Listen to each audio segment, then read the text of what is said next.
అందరికీ నమస్కారం. నేను మీ శిరీష, జనసేన పార్టీ తెలంగాణ. ఏదైతే ఎమ్మెల్సీ కల్వకుంట్ల కవిత గారు జనసేన పార్టీ వ్యవస్థాపకులు డిప్యూటీ సీఎం అయినటువంటి శ్రీ పవన్ కళ్యాణ్ గారి మీద చేసిన అనుచిత వ్యాఖ్యల్ని తీవ్రంగా ఖండిస్తున్నాం.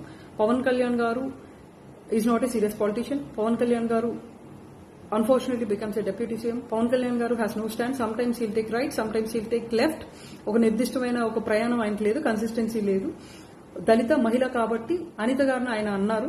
అదే పొజిషన్ లో లోకేష్ గారు ఉంటే అనగలరా? Okay, coming to theory of Mrs Kalvakuntla Kavitha గారు. సో మనందరం ఇప్పుడు రాజకీయం నేర్చుకుందాం. సీరియస్ పాలిటిక్స్ అంటే ఏంటంటే స్కామ్లు, స్కీమ్లు, దోచాలే దాచాలే, మాటిచ్చుడు, మోసం చేసుడు, మొత్తం తెలంగాణ రాష్ట్రాన్ని వంచుడు, ఇవన్నీ వాళ్ళ నుంచి మనం నేర్చుకోవాలి. మరీ ముఖ్యంగా జైలుకు పోవాలి, బెయిల్ మీద బయట తిరగాలి.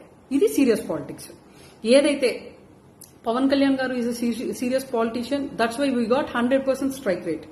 2, లెఫ్ట్ కి రైట్ కి ఈ భారతదేశంలో సమన్యాయం చేయగలిగే ఏకైక పార్టీ జనసేన పార్టీ. 3, అనిత గారిని కానివ్వండి, దళిత దీన్ని కానివ్వండి, కళ్యాణ్ గారు ప్రశ్నించలేదు. కళ్యాణ్ గారు ప్రశ్నించింది పని విధానాన్ని. దయచేసి దళితుల గురించి మీరు మాట్లాడకండి. తెలంగాణ రాష్ట్రం రాగానే దళిత ముఖ్యమంత్రిని చేస్తానని చెప్పి తెలంగాణ రాష్ట్రాన్ని వంచినటువంటి కుటుంబం మీ కుటుంబం.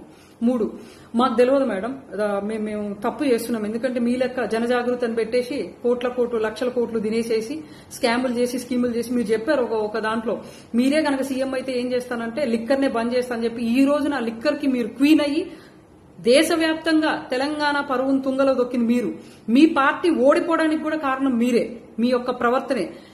ఖచ్చితంగా మీ మాటల్ని ఖండిస్తున్నాం. మళ్ళీ గుర్తుపెట్టుకోండి, మీ మాటల్ని ఖండిస్తున్నాం. నోరు అదుపులో పెట్టుకుని మాట్లాడండి.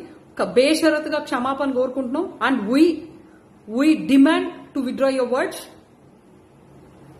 జై జనసేన, జై తెలంగాణ, జై హింద్.